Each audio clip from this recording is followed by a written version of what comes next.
buenas, bienvenidos al banquillo, gracias por estar con nosotros. Hoy vamos a hablar de la salud del pueblo hondureño y particularmente de los enfermeros y las enfermeras. Ellos con su labor son fundamentales para una atención digna a nivel de los centros hospitalarios públicos y privados. Aliados permanentes de los médicos. Hoy está con nosotros el presidente de la Asociación Nacional de Enfermeros y Enfermeras Auxiliares de Honduras, don Josué Orellana. Qué gusto que nos acompañe, es un placer conversar con usted. ¿Cómo han ido evacuando todos estos problemas y las dificultades que han enfrentado a lo largo de este año? ¿Les han cancelado ya? ¿Se sienten tranquilos o todavía siguen en esta lucha de cara al cierre del 2022? Qué gusto saludarle, Josué. Muchísimas gracias, licenciado Rosendo, por el espacio. La verdad que nosotros ha sido una tarea bastante difícil, pero sin embargo como un gremio que es pro diálogo y hemos buscado siempre la forma de ser actores que suman, que multiplican, y en ese sentido nosotros hemos logrado acuerdos con las autoridades de la Secretaría de Salud desde que inició este nuevo proceso de gobierno de Xiomara Castro.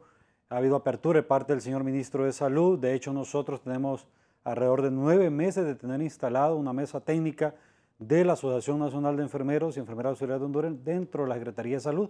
Esto nos ha permitido varias situaciones, dentro de ellos que ya hayamos logrado que se nombren alrededor de 2.000 enfermeras auxiliares en el sistema sanitario público, que ya recibieron su acuerdo y que los últimos ya están recibiendo el pago correspondiente. También hemos logrado que se contraten alrededor de 400 enfermeras auxiliares más en estructuras que habían quedado disponibles por cesantía, por despidos, por renuncias, y en ese proceso vamos avanzando también. Y el otro tema es que en ese diálogo permanente hemos logrado que en los últimos días se esté cancelando de forma masiva los temas salariales pendientes con el personal auxiliar de enfermería. Así que es una labor muy importante la que hemos realizado como organización, y yo creo que también el esfuerzo que ha venido haciendo la Secretaría de Salud, porque no ha sido fácil con un nombramiento de más de 9.000 personas, que nos haya dado una respuesta a nosotros, y yo creo que vamos a cerrar muy bien el año 2022. Bueno, me dice que alrededor de 2.000 trabajadores de la salud, hablando de enfermeros y enfermeras que estaban pendientes de su contrato, o más bien de su nombramiento, porque así lo mandó un decreto ejecutivo de la pasada administración, ya entraron al sistema. Pero, ¿quedan pendientes cuántos? De estos trabajadores que tienen efectividad 3 de enero, están todos nombrados en este momento. Lo único que estamos esperando es alrededor de 13 compañeros que ya se les está tramitando el pago correspondiente, porque en los últimos días ellos recibieron su acuerdo permanente, y el otro grupo que está en un proceso de nombramiento también, un grupo nuevo, es un acuerdo nuevo que logramos con las autoridades de la Secretaría de Salud, que en aquellos centros de salud donde las compañeras se habían ido jubiladas, en los centros de salud o quedaban solos o quedaba una sola enfermera auxiliar, entonces logramos un acuerdo para que ellos pudieran también obtener un acuerdo permanente. Son compañeros nuevos los que están ingresando bajo esta modalidad de permanente, y también hay otro grupo que ingresó a partir del mes de octubre en un proceso de contratación temporal de 637 enfermeros auxiliares que van a estar bajo una modalidad temporal hasta el 30 de abril, y son los compañeros que en este momento están visitando casa a casa los hogares de los hondureños para arreciar con el tema de la vacunación a los niños menores de 5 años y aquellos pacientes que no se han vacunado contra el COVID-19. ¿Se ha alejado el fantasma de la politización? ¿Cómo han ido llevando este tema que genera controversia y que al principio de año, hablando para los enfermeros y las enfermeras, generó conflicto que provocó que paralizaran sus actividades, que fueran a las calles, que tocaran la puerta del Congreso Nacional para que se les cumpliera, Josué? Sí, mire, en el tema de enfermería es una situación mucho más compleja. Aunque se quisiera politizar, el tema de la contratación, por ejemplo, es imposible, porque nosotros, la oferta que tenemos de trabajadores para contratar es bastante poca. Entonces, significa que tenemos que andar buscando con pinzas el personal capacitado para poderlo contratar. Y el otro tema es que no todos los auxiliares de enfermería, cuando usted le dice que van al área rural, están dispuestos a irse a trabajar. Generalmente el compañero quiere quedarse en el área urbana y en ese sentido nosotros entendemos perfectamente muchas situaciones, dentro de ellas el tema de inseguridad. Entonces yo creo que esto conlleva que más bien nosotros la oferta que tengamos de compañeros auxiliares para contratar sea bastante poca. De hecho, en este momento, si llegáramos a un acuerdo con la Secretaría de Salud, que se contraten los 1.370 auxiliares de enfermería, que es el déficit que tiene la Secretaría de Salud, para contratarlo en este momento no los tenemos disponibles. Significa entonces que tendríamos que lograr un acuerdo a mediano plazo, por lo menos a 3, 4 años, para poderlos contratar mientras los terminamos de formar. ¿Cuántos son ustedes que están dentro de la organización que usted rectora y que los tienen certificados? Bueno, nosotros tenemos registrado un poquito más de 8,000 auxiliares de enfermería en la asociación.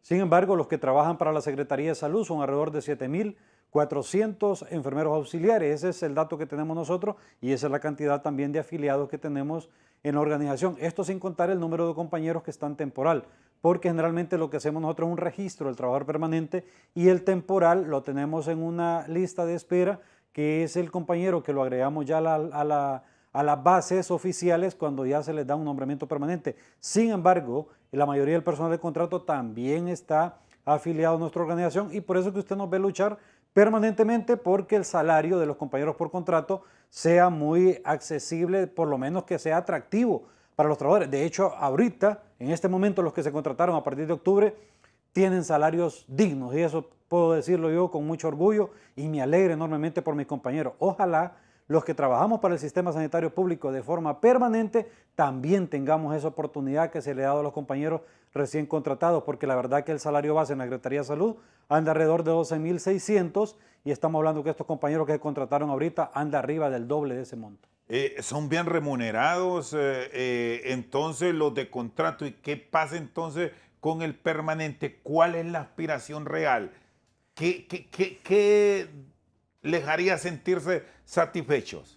Mire, en primera instancia lo que nos haría sentirnos satisfechos a nosotros es el verdadero reconocimiento de las autoridades de gobierno que lo hemos exigido por años y que se nos ha negado.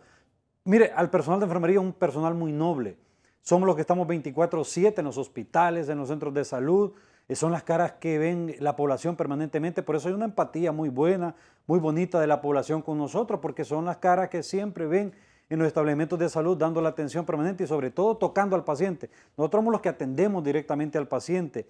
Y yo creo que es importante entonces que las autoridades de gobierno, así como visibilizan ese trabajo que nosotros hacemos, la población, ustedes como periodistas, como medios de comunicación, también las autoridades de gobierno lo hagan y puedan buscar los mecanismos para dar una remuneración adecuada, digna para los trabajadores. Tampoco compartimos lo que ha pasado en salud.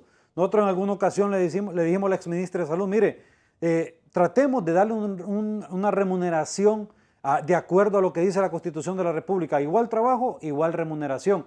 Y ella dijo, si yo tengo 10 lempiras y tengo 10 hijos, lo tengo que repartir en los 10 hijos, aunque no todos sean obedientes. Y eso tampoco es correcto. Yo creo que hay que estimular al buen trabajador y en ese sentido nosotros aspiramos que las autoridades de gobierno en algún momento digan vamos a remunerar el trabajo de enfermería como corresponde y de acuerdo a ese trabajo que ellos hacen en favor del pueblo hondureño. Porque me dice que los de contrato que han entrado en este año, el salario pues pasa de los 24,000 lempiras entonces.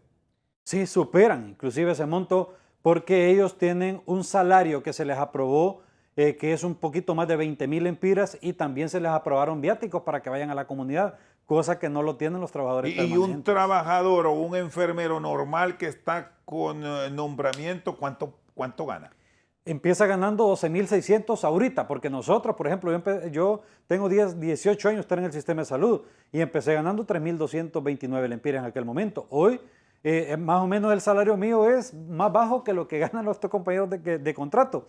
Por eso que hay muchos compañeros que se quejan que por qué un compañero que va llegando gana más que el que ya tiene 20, 25 años porque en el sistema. Inmediatamente alguien lo puede interpretar esto, Josué, como político, porque ese es el común del hondureño, como alguien que es permanente gana más que alguien que es por contrato. Porque ¿qué pasará si a futuro se le da plaza en propiedad a ese de contrato? ¿Con qué salario entra? Bueno, este trabajador es temporal.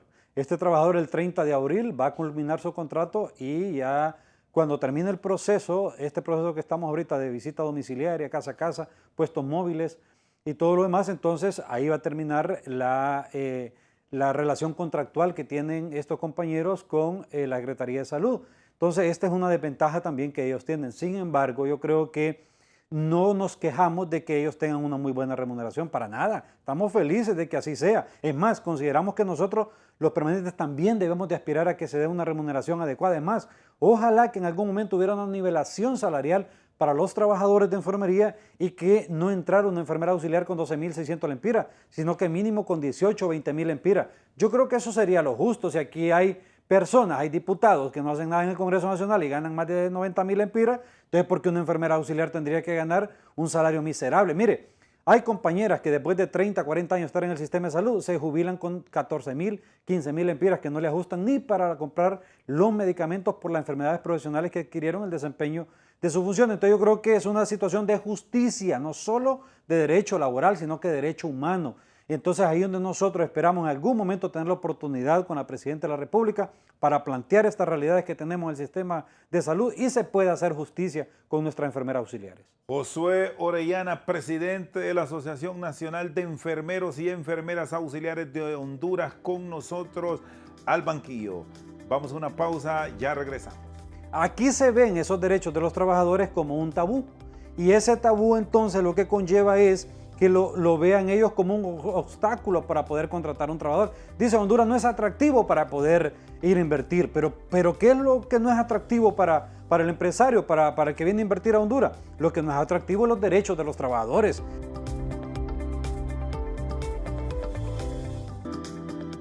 Seguimos al banquillo, con nosotros el presidente de la ANEA, don Josué Orellana. Bueno, ya hablábamos de los salarios para el permanente y el contratado temporal. Ustedes han venido luchando en los últimos días por un reajuste salarial que el Ejecutivo dice que el trabajador de la salud que han estado al frente de la pandemia lo merece, pero ya les cumplieron con ese ajuste de 4.000 lempiras, o cómo marcha esa negociación, Josué. Bueno, nosotros el 29 de marzo precisamente presentamos ante la autoridad de gobierno la petición salarial que contempla ese monto, 4.000 lempiras, un monto que no es al azar, un monto que está sustentado técnica y financieramente en la realidad nacional que tenemos en este momento, el alto costo de vida, el alto costo de la canasta básica, una serie de factores que le pasan factura a los trabajadores y que por ende ese índice de inflación que superó el 10% son pérdidas para los trabajadores. Estas pérdidas solo se recuperan con un reajuste salarial. Y este reajuste salarial debe ser digno para la clase trabajadora del sector público. Estamos peticionando un poco más de 30.000 trabajadores del sector público. Esta petición al gobierno, ya se instaló la mesa de negociación y debo decir algo, hubo una muy buena recepción de los funcionarios de gobierno que participaron en esta mesa de negociación, y yo creo que esto a nosotros, dicen que como es la víspera, pues será la fiesta. Esperamos nosotros entonces que de acuerdo a esa recepción, a esa reciprocidad que hemos recibido de parte de la autoridad, también sea la respuesta que nos van a dar para los compañeros trabajadores. Pero la petición es solamente para el personal de salud o incluye a otros empleados. Incluye todos los trabajadores del sector público, todos los trabajadores que trabajamos para el gobierno central. Ahí estamos involucrados los más de 24.000 que trabajamos para, que somos bajo el régimen de servicio civil, y está un grupo también que son los compañeros jornales. Entonces, estamos ahora hablando de un grupo bastante fuerte, pero yo creo que al final nosotros estamos siendo solidarios como trabajadores de salud. Le aseguro que si nosotros como trabajadores de salud no hubiéramos ido a la lucha solos, seguramente hubiéramos conseguido mucho más.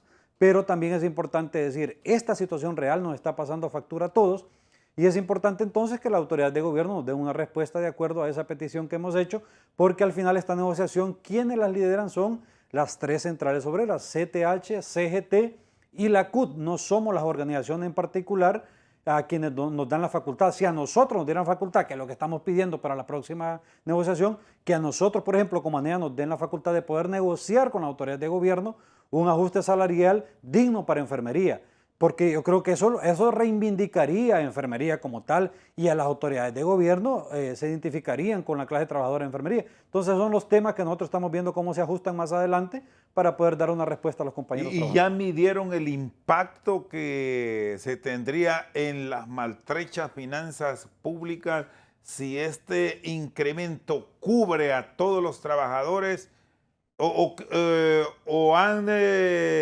visto la posibilidad de que sea escalonado el aumento, que hay un sector por el riesgo que tiene reciba más que otro, o cómo esperan plantearlo en aras de mantener la armonía y que no se rompan las conversaciones y terminen en la calle.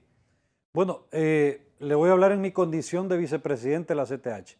Nosotros tenemos una cantidad de trabajadores del sector público afiliados a la Confederación y en ese sentido, entonces a mí también me corresponde poder ir a hablar por esos compañeros y poder buscar un mecanismo que también lleve como respuesta este ajuste salarial para ellos también. Entonces aquí no puede ser diferenciado, sino que en esta ocasión, no sabemos si va a ser una única ocasión o va a seguir pasando. Nosotros estamos pidiendo que más adelante sea una revisión solo para enfermería, pero en esta ocasión nosotros estamos esperando que se dé para todos los trabajadores y si toca una situación escalonada, no puede superar los 2 años. Y si va a superar los 2 años la negociación, entonces tendría que hablar ya de la situación real que nosotros planteamos. 4.000 lempiras para el 2022 y 4.000 lempiras para el 2023. Y estos 8.000 lempiras escalonarlos en 3, 4 años si es posible. Pero entonces, eso es lo que tendremos que hablar en la mesa cuando Finanzas vaya a plantear lo que decía usted, esa realidad de país en materia económica y se nos diga cuál es la situación real que tenemos, porque tampoco queremos que nos vayan a prometer algo, que lo firmemos y luego no los paguen, o se vuelvan rota las negociaciones, nos tengamos que ir a la calle nosotros a exigir un ajuste salarial. Así que nosotros esperamos que en la próxima reunión, en las siguientes 2 reuniones, este tema del ajuste salarial esté completamente finiquitado, porque fue lo que el expresidente Manuel Zelaya Rosales planteó en la reunión que tuvimos anteriormente. Bueno, estamos hablando que hay un grupo aproximado de unos 8.000 enfermeros y enfermeras que entrarían en el marco de esta negociación, pero aquí también se mezcla, bueno, y usted como dirigente de una de las confederaciones de trabajadores en su junta directiva también están planteando una revisión que sea mucho más global por el tema de la inflación, cómo se está cerrando el año y hasta pensar en función de un reajuste al salario mínimo que aun y cuando ya se negoció para este año y para el próximo, la galopante inflación ha golpeado. ¿Cómo está ese planteamiento? Porque se habló incluso de volver a reactivar comisiones tripartitas, pero no sé si ustedes han visto a la secretaria de Trabajo, que ni se le conoce. Fíjese que quizás voy a decir algo de la secretaria del Trabajo. Nosotros todas las semanas estamos en reunión permanente con ella. Sí, entiendo que es una persona no muy mediática y eso lo sabemos perfectamente, pero nosotros hemos estado hablando de forma permanente con la ministra del Trabajo, inclusive solo vamos a terminar este tema del ajuste salarial y un tema de revisión de colaterales que tenemos pendientes nosotros también. En esta negociación fue parte de las 2 peticiones que hicimos. Número 1, la revisión de un ajuste salarial y número 2, la revisión de colaterales, que algunos de ellos tienen más de 2 décadas de no ser revisado. Es una injusticia completa la que ha sucedido con la clase trabajadora. Entonces nosotros aspiramos que una vez que terminemos con estos 2 procesos de petición que hicimos, vamos a una revisión de este tema del ajuste al salario mínimo en vista que ya superamos el 10% el índice inflacionario y aquí sí ya no es una mesa bipartita como en la negociación del ajuste de los empleados públicos, sino que es una mesa tripartita donde la Secretaría del Trabajo entra como un mero interlocutor y ahí donde nosotros esperamos también revisar este índice inflacionario para que al final se pueda hacer un ajuste al salario mínimo para el año 2023, que aunque fue ya negociado los porcentajes, debe ser revisado. Así quedó contemplado en el último acta de compromiso que firmamos. ¿Y el sector privado qué reacción ha tenido? Porque, bueno, usted también representa un sector de enfermeros y enfermeras que están ligados al sector privado y desde luego también hay otra masa de trabajadores que como tal aspiran a una mejora salarial. Definitivamente. Bueno, mire, nosotros hay que decir, porque aquí se ha satanizado mucho al empresario y no todos los empresarios son miserables, eso hay que decirlo también. Hay algunos que inclusive no solo dan el ajuste que nosotros acordamos en las mesas de negociación, sino que inclusive superan esos montos. Pero hay unos que inclusive no lo pagan. Y más del 50%, inclusive la empresa privada, no paga el ajuste al salario mínimo. Y ahí donde nosotros hemos estado pidiendo permanentemente a la Secretaría del Trabajo por medio de inspectoría que pueda aplicar la ley de inspección laboral, en donde aquel empresario que no está pagando el salario mínimo pueda hacerlo y si no, que pueda ser sancionado, tal y como lo establece la ley. Entonces yo creo que todavía no hemos tenido un acercamiento sobre este tema con la empresa privada.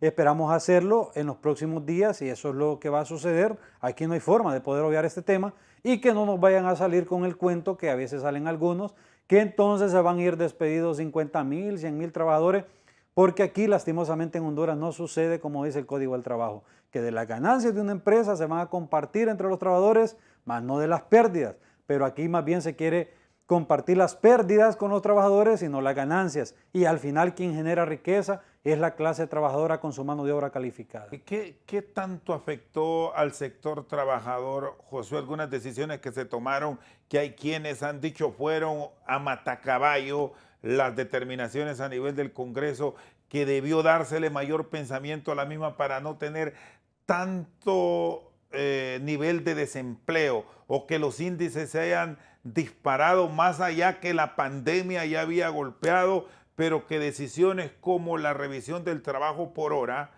que debió tener una alternativa ante la eventual salida de unos trabajadores, esta no se dio?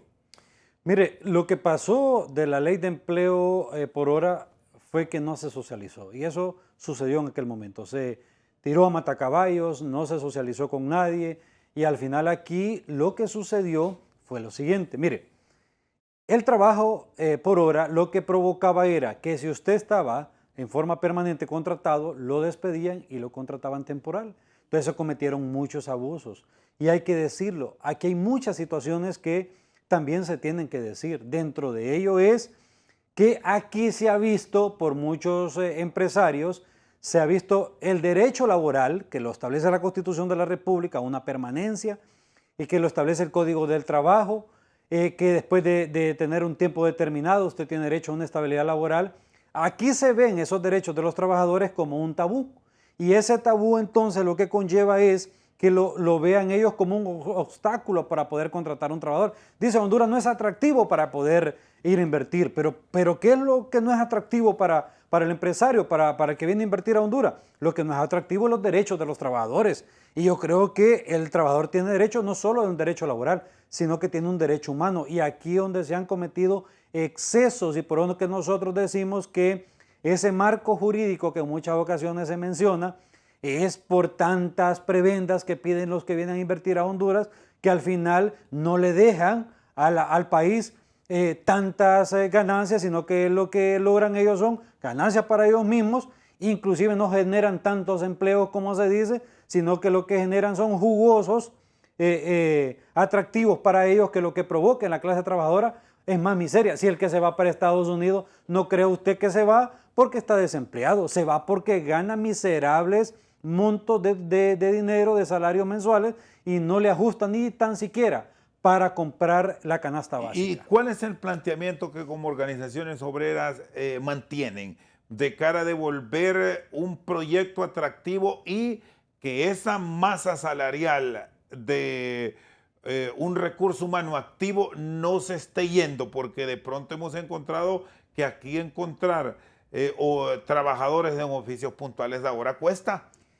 Bueno, pero es que aquí también hay que hablar de situaciones reales y me parece a mí que he visto a muchas personas que han intervenido del sector privado en este tema y sobre todo dando algunos datos que no son reales, algunos datos que están alejados completamente de la realidad, algunos números. De hecho, cuando se iba a derogar esta ley de empleo temporal por hora, decían que más de 700,000 trabajadores iban a quedar en la calle, que luego más de 200,000, que luego más de 100,000, al final dijeron que más de 40,000, o sea, al final son números ficticios, situación de suposiciones. Mire, a un empresario que le está yendo bien en el país, es mentira que va a cerrar una empresa solo porque no le permiten contratar por hora. ¿Sabe qué es lo que le obligan? A darle los derechos al trabajador y quizás obtener menos ganancias de las que obtiene. Entonces yo creo que aquí es un tema de conciencia, de poderle dar al trabajador ese derecho que tiene el trabajador para poder subsistir, si no es ni tan siquiera que andamos buscando situaciones de mejores comodidad en el tema de vida, sino que el trabajador por lo menos tenga lo necesario, la capacidad adquisitiva para que pueda subsistir. Nada más es lo que nosotros buscamos. Muy bien, Josué Orellana, presidente de los enfermeros y enfermeras auxiliares de nuestro país y dirigente obrero esta noche aquí en El Banquillo. Una pausa, ya regresamos. Yo no puedo ir con una pistola en la mano a decirle al resto de la población que no se ha vacunado, que si no se vacuna, pues no sé qué va a pasar, porque nos van a sobrar 5 vacunas y las tenemos que descartar. Se tienen que descartar, ¿y qué vamos a hacer? Lo que se hace es un reporte diciendo que solo llegaron 5 personas y que el resto de la vacuna la tenemos que descartar porque la vacuna, una vez abierta, se vence.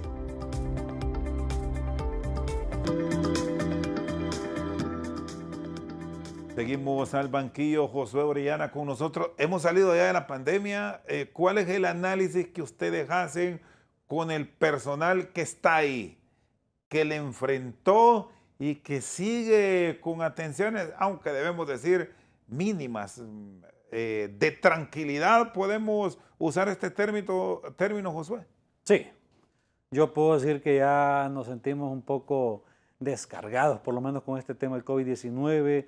Ya se cerraron los últimos triajes que estaban abiertos. ¿No hay trajes ya en el país? No, ya no hay trajes abiertos. Más bien hay compañeros que estaban en los triajes que ya pasan a trabajar a centros de salud, que inclusive centros de salud como el Alonso Suazo pasa a trabajar 24/7 de forma ininterrumpida. Esta es una oportunidad también para la población de que pueda tener un espacio donde poder ir a cualquier hora del día, de la noche, para que pueda ser atendido de forma oportuna. Así que estamos contentos nosotros por ello, y más bien en estas brigadas que estamos haciendo nosotros casa a casa hemos estado logrando que un buen porcentaje de la población que no se había querido vacunar ya también se vacune. Tenemos la vacuna disponible para poder aplicar. No importa que el COVID ya casi no hayan casos en el país, pero usted vacúnese, porque si tenemos nosotros nuevas cepas, esto podría conllevar entonces que usted no está vacunado, corre el riesgo a esta altura inclusive de poder morir. ¿Y se está vacunando la población, Josué? ¿Qué enfrentan ustedes cuando llegan las enfermeras a una casa o que de pronto instalan una carpa y dicen, hoy estamos vacunando contra la COVID? No, mucha población no llega. Si nosotros instalamos una carpa en un puesto fijo, que es fuera del establecimiento de salud, no llega a la población, es poco los que llegan. Entonces nosotros lo que estamos haciendo es irlo a visitar a la casa. Le estamos diciendo, mire, esto lo hacemos por usted, es por su bien. Esa es la obligación de nosotros, orientar a la población, porque hay mucha población que la han mal orientado, y la población nuestra tiene una situación anticultural, que usted dígale es una mentira y se lo creen, pero usted dígale es una verdad y entonces dicen, tengo dudas de que sea cierto. Entonces ahí donde nosotros estamos entrando en un poder de convencimiento con la población para que pueda inmunizarse, y esto nos ha conllevado que tengamos un problema mucho más serio, y es que mucha de la población no quiere llevar a sus hijos menores de 5 años también a vacunarse, y esto nos trae un problema a nosotros porque no hemos logrado en todas las gerencias administrativas del país, en todas las regiones del país, no hemos logrado alcanzar el 95%. Son pocas las que hemos logrado el 95%, y recuerdo que Honduras ha sido premiado a nivel internacional por tener ese 95% de vacunación en los niños menores de 5 años. La mayor resistencia entonces a la vacuna en este momento es en los niños. En los niños y en los adultos. Sucede en la vacuna contra el COVID y en los niños con las enfermedades prevenibles, sarampión, rubiola y toda esa serie de patologías que hoy las podemos prevenir si vacunamos a un niño a tiempo. Entonces nosotros andamos iniciando esquemas, completando esquemas, y ahí donde la población debe llevarlos a sus niños menores de 5 años para que podamos revisar qué esquema tiene pendiente, poderle completar el esquema, y así nosotros evitamos que enfermedades que son prevenibles no tengamos una situación más adelante que lamentar. ¿Qué promedio de vacunas se ponen a diario en el país? ¿Recibe usted un informe que le aproxime a la cantidad de ciudadanos que se están inoculando? Bueno, nosotros cuando inició, era un poco más de 1 millón de vacunas las que se habían programado cuando inició la jornada de vacunación en su momento, solo las vacunas que son para niños menores de 5 años. Sin embargo, nosotros habían lugares que había 45%, 55% de vacunación. A nosotros lo que nos presentan son porcentajes del tema de vacunación y sí hay lugares que nos dicen, Josué, logramos el 95%. Y un ejemplo es la Departamental del Paraíso, por ejemplo. Ahí se logró ya el 95%, sin embargo, se anda haciendo un rastreo porque en muchas ocasiones no logramos el 95% porque nosotros estamos todavía trabajando con informes del INE y en muchas ocasiones estos informes no son actualizados. Hay muchachitos que los llevaron para otros departamentos, ya no está en ese lugar donde estaba registrado. Hay niños que se los llevaron para Estados Unidos, fuera del país, y aparecen registrados como que están pendientes de vacuna. Entonces hay que hacer una actualización de datos de los niños que tenemos en realidad en esas comunidades y al final tener números exactos para esos porcentajes. Me llama la atención esto del Paraíso. Es la zona donde mejor ha operado el sistema de vacunas. Sí. Nosotros ahí fue el primer lugar donde logramos el 95%. Hay otro par de gerencias ¿Y estamos hablando de qué vacuna? ¿COVID o de qué? Ahí estamos hablando de la vacuna contra el sarampión, rubiola, la VPH que se le pone a las niñas de 11 años. Estamos hablando de la vacuna del tétano. Estamos hablando de multivitamina. Entonces, toda esta serie de Estamos vacunas, hablando, perdón, José, que esta puede ser una población ya que se puede tener como muestra de población rebaño. definitivamente. Esta población ya alcanzamos nosotros esos porcentajes que pretendemos como Secretaría de Salud. Y eso a nosotros nos alegra enormemente. Yo creo que ese es el compromiso que necesitamos de la población, si no le estamos exigiendo a la población más nada. O esa vacuna usted no la compra, no le tiene que dar ni para el fresco a la enfermera, porque la enfermera para eso recibe su salario. Usted no tiene que sacrificar de su bolsillo absolutamente nada, solo debe de llegar al establecimiento de salud y aplicarle la vacuna a ese niño. O usted, si es un adulto, aplicarse la vacuna contra el COVID-19 porque teníamos un problema nosotros, y era que mucha población se había aplicado una dosis contra el COVID-19, más no la segunda o la tercera. Pero ahorita nos están pasando informes los compañeros en este tiempo que llevamos cuando se implementaron las brigadas y nos dicen que la población sí está acudiendo a vacunarse y eso nos alegra enormemente. Y son vacunas nuevas estas del COVID porque ese es el otro gran problema que se generan dudas cuando por un buen periodo de tiempo se dejó de asistir a ponerse la misma y ahora que ha pasado cierta cantidad de tiempo pueden llegar sin ninguna dificultad con la garantía que están recibiendo un suero adecuado para enfrentar las nuevas cepas. Mire, yo le voy a decir lo que establece la ley. La ley dice que nadie está obligado a cumplir una orden ilegal y en ese sentido nosotros como trabajadores de enfermería, que somos los que aplicamos la vacuna al paciente, estamos pendientes de todos esos aspectos y al final debo decir que cualquier vacuna que llegue a su fecha de vencimiento, si la casa que la produce, en este caso Pfizer, que es la vacuna que estamos aplicando nosotros, dice que esta vacuna en tal fecha tiene fecha de caducidad, hasta ahí llegó el tiempo de la vacuna. La población debe llegar confiado que nosotros estamos con toda la responsabilidad de poder cuidar la salud y la vida del pueblo hondureño. En ese sentido hay un compromiso completo de todo el personal de enfermería a nivel nacional. ¿Cómo estamos con estos procesos de vacunación en su fórmula? La mayoría de ellas de Pfizer. Uno de los grandes problemas de salud, Josué, históricos ha sido que se vencen los productos, los medicamentos, las vacunas. ¿Cómo ha ido con esta vacuna?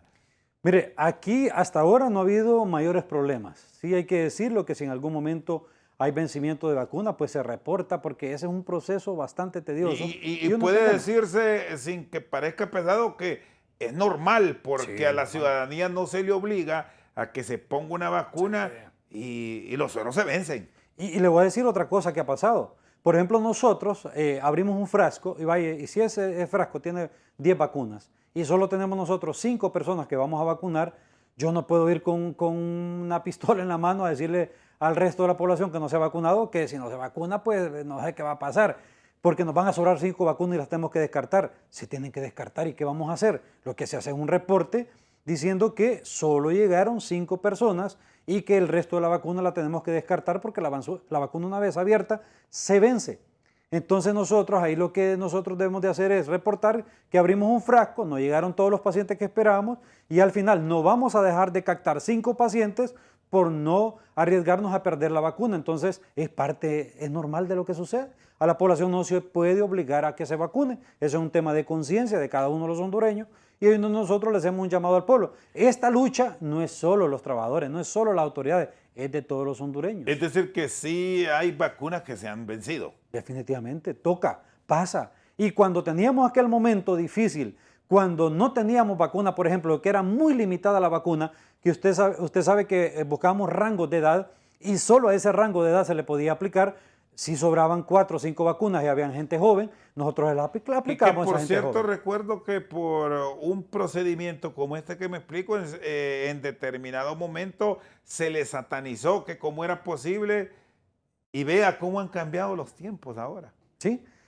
De hecho, nosotros tuvimos muchos compañeros el año anterior con amenaza de audiencia de descargo, porque compañeros que habían, por ejemplo, abierto un frasco y le habían aplicado vacuna a 3 personas, pero no tenían las otras personas en el rango de edad y se lo aplicaban a gente más joven, y cuando aparecían los reportes de esa gente joven vacunada, inmediatamente se venían procesos disciplinarios para el compañero trabajador. Mire qué difícil para un trabajador. Entonces, ¿qué se pretende? ¿Que se vote una vacuna o que se le aplicara a una persona? Pero se lograron salvar eso. Sí, nosotros no podemos permitir que a ningún compañero trabajador se le aplique una medida disciplinaria por salvar una vida. Eso jamás lo vamos a permitir. Tampoco defendemos sinvergüenzada, porque como gremio esa es la credibilidad que tenemos, pero tampoco vamos a permitir que se cometa una injusticia con un compañero trabajador. Josué, hay una persona que por esas circunstancias perdió el carnet y por eso no va en busca de la vacuna, se le permite que llegue y diga, bueno, quiero ponerme un refuerzo de vacuna, quizás sea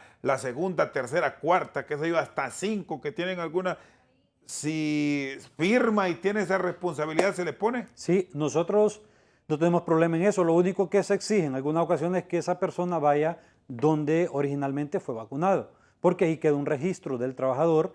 Y en este momento que no tenemos una base digital nosotros, que usted, por ejemplo, se haya vacunado en Tegucigalpa y en San Pedro Sula aparezca, ingresa en los datos suyos y aparezca que usted está vacunado, ahí mismo le extienda, que para allá vamos. En este proceso que tiene la Secretaría de Salud de implementar nuevos procesos tecnológicos para esa situación, vamos, inclusive para registros de medicamentos, que usted no vaya y le den 2 medicamentos o un mismo medicamento en 2 lugares distintos.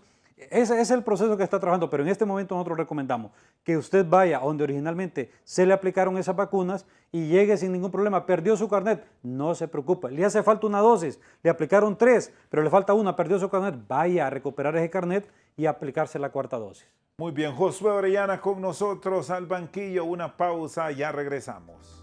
1.660 centros de salud, 1.266 centros de salud atendidos por una sola enfermera auxiliar, enfermera laje de médico y todo. Entonces imagine usted la factura que eso pasa. Con el tema de la pandemia fue difícil y todo lo que nosotros hemos vivido. Mire, a nosotros nos contaminaron más de 4.000 enfermeras auxiliares, de las cuales lastimosamente más de 50 murieron por COVID-19.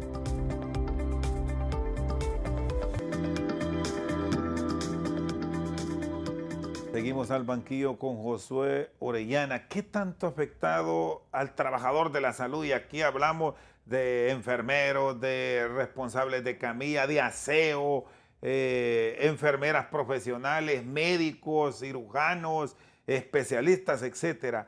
El no tener instalaciones en el sistema sanitario adecuadas, de no tener medicamentos. Son 32 hospitales a nivel nacional Sí. y miles de centros de salud, algunos de ellos asistidos por una enfermera.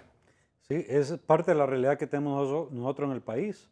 1.660 centros de salud, 1.266 centros de salud atendidos por una sola enfermera auxiliar, enfermera laje de médico y todo. Entonces imagine usted la factura que eso pasa. Con el tema de la pandemia fue difícil y todo lo que nosotros hemos vivido. Mire, a nosotros nos contaminaron más de 4.000 enfermeras auxiliares, de las cuales lastimosamente más de 50 murieron por COVID-19. Y les han dado la asistencia a propósito de los que perdieron la vida, que nadie lo deseaba, no los han dejado olvidados, que después, bueno, ya no existe y se deja en el completo olvido. Sí, el patrono, que era la CESAL, que estaba obligada a dar una respuesta a los trabajadores que murieron, que cayeron en esa guerra, no hubo ningún tipo de respuesta para ellos, lastimosamente. Nosotros como gremio sí tenemos un seguro de vida que con esto pudimos darle una respuesta. Mire, y da pesar porque pues no le resolvemos el problema a la familia, el dolor que sienten, pero por lo menos muchos compañeros que inclusive dejaron una casa a medio pago, no se corrió el riesgo de que esa familia fuera a la calle porque el banco les iba a quitar esa vivienda a la familia, sino que con eso se le pudo hacer frente a esa situación, deudas que los compañeros tenían en su momento, con eso se pudo hacer efectivo también esos cumplimientos en materia económica. Lamentable, sinceramente, la falta de medicamentos que teníamos en los hospitales, los insumos que en muchas ocasiones eran de mala calidad. Lastimosamente esa era la realidad, el hacinamiento que teníamos en los hospitales, en los centros de salud, muchos espacios que se abrieron que era un hacinamiento terrible porque los espacios eran muy pocos y la demanda era demasiado, la sobrecarga de trabajo, una sola enfermera con 30, 40, 50 pacientes COVID. Entonces esto conllevaba que se nos contaminara mucho más fácil el trabajador y por eso es la desgracia que nos dejó el COVID-19 nosotros como trabajadores. Y han logrado que les escuchen las autoridades actuales o que por lo menos hay un compromiso que en el presupuesto se van a incluir partidas para mejorar la infraestructura, para que hayan medicamentos, por lo menos los que recetan ustedes ahí en las farmacias y no esté el famoso no hay. Mire, nosotros en su momento, dos cosas que hablamos con el ministro de Salud, era uno el tema de medicamentos, que debía de pedirse un presupuesto mayor que el que tenemos, porque un medicamento que usted lo compraba hace 10 años no tiene el mismo valor en este momento. Entonces, y el otro tema es la escasez de medicamentos que tenemos a nivel internacional. Todo esto pasa factura. Entendemos nosotros, por los comunicaciones, mejorar un poco las condiciones de los centros de salud y hospitales, porque hay muchos centros de salud que están cayendo a pedazos. ¿Sabe cómo hemos sobrevivido nosotros en el transcurso de las décadas con estos centros de salud? Que la enfermera viene y organiza la comunidad y hace colectas para comprar un baño que no sirve el baño, para comprar una lámina de zinc porque es una inundación terrible dentro del centro de salud o dentro de la misma sala de hospitalización. Muchas situaciones de infraestructura, es la enfermera auxiliar quien se encarga de andar buscando ayuda con ONG, con la misma comunidad, que se empodera mucho en muchas ocasiones para poder atender a la población en condiciones por lo menos mínimas, para no tener esa situación real. Entonces, con este presupuesto, si se aprueba en el Congreso Nacional, que yo creo que en este momento es muy poco lo que se pretende aprobar para lo que necesitamos nosotros para el sistema de salud. Al sistema de salud se le debe una prioridad mayor. Nosotros aspiramos que por lo menos el aumento del presupuesto de salud iba a ser de 6.000 millones de lempiras para tener un presupuesto alrededor de 30.000 millones de lempiras, situación que no va a suceder en la práctica. Entonces nosotros aquí donde hacemos el llamado a los diputados y al gobierno para que se pueda fortalecer el presupuesto de la Secretaría de Salud. Y fue un error del ministro ir a decir que no ocupaba tanto, que él con 3.000 millones que al final se lo bajaron resolvía. Bueno, no sé al final cuánto fue la petición que va a hacer el ministro de Salud. Sabemos nosotros también que el gobierno actual tiene realidades en materia económica y eso nadie lo desconoce también. Entonces nosotros esperamos que en estos 4 años de gobierno la Presidenta de la República, porque vendrá otro gobierno posteriormente y tendrá que darle también prioridad al sistema de salud, porque el problema del sistema de salud es que por décadas ha estado abandonado. Aquí se le ha dado prioridad a todo, menos al sistema de salud. Y estamos hablando de temas muy sensibles, porque la vida y la salud del pueblo hondureño. Entonces yo creo que políticas de Estado en este país debería ser educación y salud. Yo creo que cuando nosotros fortalezcamos estos dos temas importantes, seguramente la población va a ser la más beneficiada y aquí vamos a estar hablando nosotros entonces de empezar a arrancar con situaciones meramente reales y sobre todo llenando la aspiración que tiene el pueblo hondureño de tener un sistema de salud adecuado. Nosotros esperamos que para el año 2023 el tema de medicamentos pueda irse corrigiendo porque una de las situaciones que sucedió fue el tema del fideicomiso que se quitó abruptamente. Entendemos las situaciones que no había veeduría con este tema, no había ningún tipo de situación donde pudieran haber actores válidos como el Consejo Nacional Anticorrupción, por ejemplo, que es la reserva moral en este tema de veeduría, para que pudieran estar vigilando que estas situaciones no se dieran. Al final se quitó el fideicomiso y hoy se están en procesos de compra directa que esperamos nosotros que lleve respuesta al pueblo hondureño. ¿Fue un error eliminar eso de los fideicomisos para la compra de medicamentos? En su momento sí, fue un error. Y yo creo que al final este error le pasó factura al pueblo y le pasó factura al mismo ministro, pero ciertamente si habían situaciones que corregir, como ya lo he explicado en varias ocasiones, lo hemos escuchado a la ministra de Finanzas, pues entonces había que hacerlo. Entonces hoy se están sentando las bases para que en el año inclusive, ahorita ya se van a iniciar procesos de licitación para que en el año 2023 nosotros por lo menos ya a partir del mes de mayo o junio del próximo año ya tengamos nosotros abastecidos en un 90% los hospitales. Eso es lo que se nos ha manifestado a nosotros como gremio. Nosotros vamos a creer entonces que en estos procesos en realidad va a suceder en la práctica esta respuesta a la población, porque somos nosotros los que al final le decimos a la población no hay, y se siente feo que le digamos a un paciente de 5 recetas le vamos a dar 3 y 2 no le podemos entregar porque no hay medicamentos.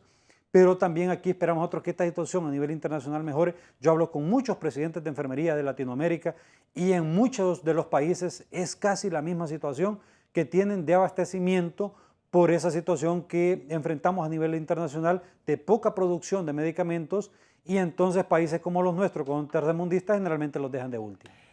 Finalmente, ¿qué visión logró consensuar el sector de las enfermeras y enfermeros que han estado en esa primera línea con el tema de la mascarilla? Aquí ya prácticamente sería formalizar, Josué, algo que se observa en todos lados.